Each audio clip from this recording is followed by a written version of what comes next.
আসসালামু আলাইকুম। অবস্থান করছি বাংলাদেশের একমাত্র বেওয়ারিশ চিকিৎসা ও পুনর্বাসন কেন্দ্রে, যেখানে রয়েছেন প্রায় 128 জন বেওয়ারিশ মা বাবা।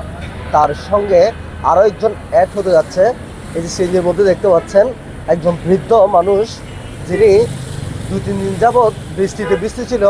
তার মধ্যে ওনার পায়ের মধ্যে ক্ষত অবস্থায় দেখতে পেয়ে কিছু এলাকার স্বেচ্ছাসেবী ভাই, যারা নিজের অর্থায়নে পটিয়া কালারপুল বাদামতল থেকে সিএনজিতে করে পটিয়া থানায় জিডি করে বেওয়ারিশ চিকিৎসা ও পুনর্বাসন কেন্দ্রে নিয়ে আসেন। আমি ভাইদেরকে অসংখ্য ধন্যবাদ জানাই, কারণ এরকম একটি মানবিক কাজ করার জন্য। কারণ এই মানুষটা যদি আর কয়েকদিন বৃষ্টিতে ভিজত, হয়তোবা তিনি মৃত্যুবরণই করত।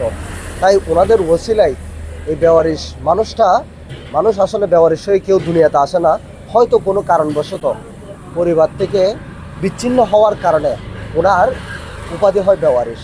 আসলে উনি বেওয়ারিশ নয়, আমরা সকলেই ওয়ারিশগণ নিয়ে দুনিয়ার মধ্যে আসি। এরপর যে যার জীবিকা নির্বাহ করতে গিয়ে হয়তো কোনো দুর্ঘটনার বশত আজকে উনি বেওয়ারিশ হয়ে আমাদের বেওয়ারিশ চিকিৎসা ও পুনর্বাসন কেন্দ্রে অ্যাডমিট হবেন। তবে আমরা ওনাকে আমাদের বাবার স্নেহে, আমাদের বাবার মমতায় ওনাকে পরিপূর্ণ সুস্থ করে তোলার চেষ্টা করবো ইনশাল্লাহ, আল্লাহ পাক যদি চান। তো আমরা বাবাটির একটু ফেসটি দেখেন আনাস ভাই। যদি আপনারা কেউ এই ব্যক্তিটিকে চিনে থাকেন কিংবা এই ভিডিওটি যারা দেখবেন, সকলেই শেয়ার করবেন, যাতে করে ওনার পরিবার পর্যন্ত এই ভিডিওটি পৌঁছায়।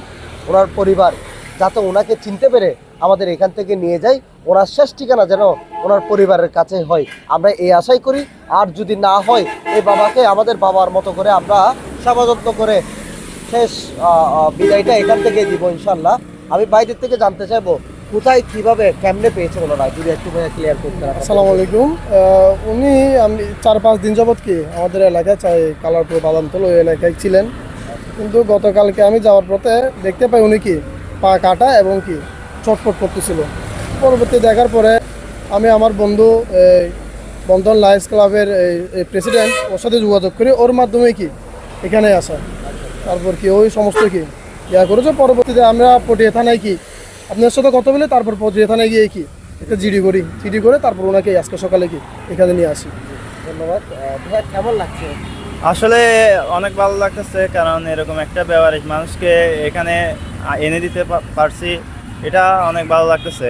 কারণ উনি অনেকদিন যাবত ওখানে কষ্ট পাচ্ছে। আমি বিগত 2-3 দিন যাবত দেখতেছি ওনার পায়ে কাটা, ওখানে মাছি বসতেছে। তো এটা আমার বন্ধু আমাকে কল দিয়ে কালকে রাতে জানাচ্ছে যে ওনাকে এখানে পৌঁছে দেবে। তো আমি সকালে বন্ধুর সাথে যোগাযোগ করে ওনাকে নিয়ে এখানে আসছি। আসলে আপনাদেরকে অসংখ্য ধন্যবাদ, আপনারা এরকম একটি মহৎ উদ্যোগ নিয়েছেন। এবং আমি বরাবরই সরকার কর্তৃপক্ষের প্রতি আকুল আবেদন জানাই, বাংলাদেশে একটি বেওয়ারিশ হাসপাতাল করার পথে যে আমরা কাজ চালিয়ে যাচ্ছি, আপনারা আমাদেরকে সহযোগিতা করেন, যাতে করে বাংলাদেশে একটি বেওয়ারিশ মেডিকেল কলেজ হাসপাতাল হয়। যদি তা না হয়, তাহলে আপনারা যতগুলো সরকারি মেডিকেল কলেজ আছে, প্রতিটি মেডিকেল কলেজে একটি করে ওয়ার্ড এই বেওয়ারিশ মানুষদের জন্য বরাদ্দ করুন, যাতে করে তারা অন্ততপক্ষে তাদের এই যে চিকিৎসা সেবাটা নেওয়ার পর তারা যেন সুস্থ হয়ে, যদি চেনা না থাকে বা মানসিক ভারসাম্যহীন হয়ে থাকে, হয়তো বা রাস্তায় ভবঘুরে ওরকম হয়ে থাকে, তারা অন্তত সুস্থ হয়ে জীবনযাপন করতে পারবে। এটাই আমাদের আশা, এটাই আমাদের লক্ষ্য, যাতে বাংলাদেশে কোনো বেওয়ারিশ হয়ে কেউ রাস্তায় ভব না ঘুরে কিংবা চিকিৎসা না পেয়ে মৃত্যুবরণ না করে, এটাই আমাদের আশা।